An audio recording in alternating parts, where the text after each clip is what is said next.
जो हमको जीवित रखता है और हमारे पांव को टलने नहीं देता। शनिवार 17 मई 2025। आज के मनन के लिए मैंने आप ही के लिए चुना है फिलिपियों अध्याय 1 और उसका 24वां वाक्य। परंतु शरीर में रहना तुम्हारे कारण और भी आवश्यक है। आपका दिन आशीषित हो। हम में से प्रत्येक के पास एक उद्देश्य है जिसके कारण हम इस दुनिया में रहते हैं। अपने आप से हम कुछ शुरू ना करें, लेकिन प्रभु के समय की प्रतीक्षा करें। आइए इस वाक्य पर मनन करते हैं। आज की सुबह का विषय है परमेश्वर का उद्देश्य। पौलुस फिलिपियों की कलीसिया को लिखता है और वह उन्हें बताता है किस प्रकार से वे परमेश्वर में आनंदित रहता है। वे बात करता है किस प्रकार से उसने अपनी जिंदगी को संपूर्णता परमेश्वर के हाथों में सौंप दी है। और वे कहता है कि जीना या मरना सिर्फ यीशु मसीह के लिए। उसने यह भी कहा कि उसके लिए मरना भी लाभदायक है, क्योंकि वह यीशु मसीह के पास पहुंचेगा। लेकिन वे कहता है कि उसकी जिंदगी के लिए परमेश्वर ने एक योजना रखी है, और वो है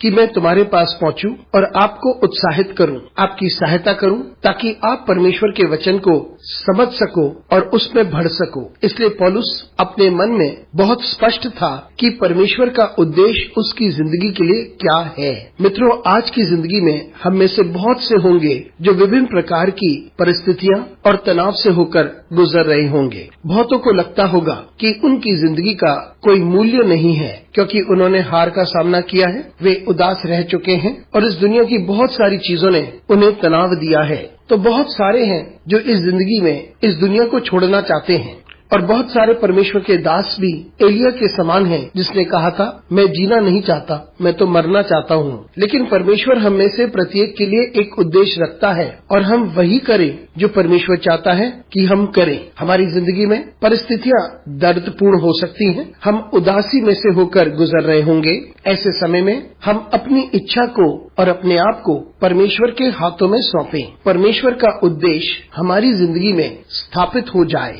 ये हमारे विषय में नहीं, लेकिन ये परमेश्वर का उद्देश्य है जो हमारी जिंदगी में है। हमारी इच्छा प्रथम नहीं है, लेकिन परमेश्वर का उद्देश्य हमारी जिंदगी में प्राथमिकता रखता है। इसलिए हम अपने आप को परमेश्वर के हाथों में सौंपें और जो परमेश्वर चाहता है कि हम करें, हम सिर्फ वही करें। जिस प्रकार से पौलुस ने कहा, अब मेरे लिए ये भला है कि मैं शरीर में बना रहूं, क्योंकि आपके लिए यह जरूरी है। इसलिए हम परमेश्वर को निहारें और वही करें जो परमेश्वर चाहता है कि हम करें। अनुग्रहकारी परमेश्वर स्वर्गीय पिता, हमारी सहायता कर परमेश्वर, ताकि हम तेरी इच्छा को पूरी करें। यीशु मसीह के नाम से मांगते हैं, आमीन।